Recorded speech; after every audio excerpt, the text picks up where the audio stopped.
চলে এলাম বন্ধুরা একেবারে খাওয়া দাওয়া সেরে আপনাদের শুভরাত্রির শুভেচ্ছাটা জানাতে। খাওয়া দাওয়া হয়ে গেছে আমার, মুড়ি খেয়েছি। মুড়ি ভাত খেতে ভালো লাগছে না, তো মুড়ি খেলাম। একটু আলু চচ্চড়ি বানালাম তেল ছাড়া, আলু কেটে দিলাম, তার মধ্যে দুটো বড়ো বড়ো টমেটো দিয়ে দিলাম, আর একটু কালো জিরে আর একটা কাঁচা লঙ্কা, নুন আর চিনি, তেল দিয়ে এই একটা আলু চচ্চড়ি বানালাম। খেয়ে দেখবেন একদিন বানিয়ে, দারুণ লাগে খেতে তেল ছাড়া আলু চচ্চড়ি। ওটা দিয়ে মুড়ি খেয়ে নিলাম, কারণ ওষুধগুলো তো কিনতে হবে টাকাস করে, তাই আমি খেয়ে নিলাম। খেয়ে দিয়ে ওষুধ খাচ্ছি, এখন একটা ওষুধ খাওয়া হয়ে গেছে।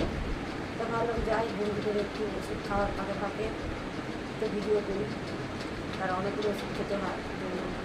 কারণ একটা ওষুধ খাওয়া হলে যাই একটু বন্ধুদের সাথে শিবরাত্রির শুভেচ্ছাটা জানিয়ে আসি, একটু গল্প করে আসি। তা বন্ধুরা, আপনাদের তো মনে হয় এতক্ষণে খাওয়া দাওয়া হয়ে গেছে, 10:30 প্রায় বেজে গেছে। আর যারা যারা এখনও বাকি আছে তারা খাওয়া দাওয়া করে নিন। আর কি বলি, আর সকলেই খুব খুব ভালো থাকুন, সুস্থ থাকুন, সাবধানে থাকুন। আর কি বলবো, কেমন আছেন আপনারা একটু কমেন্টে জানাবেন।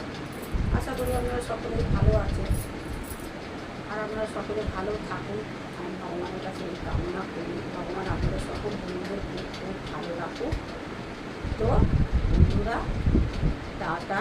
আবারও বলছি, যাওয়ার সময় শুভরাত্রি, গুড নাইট।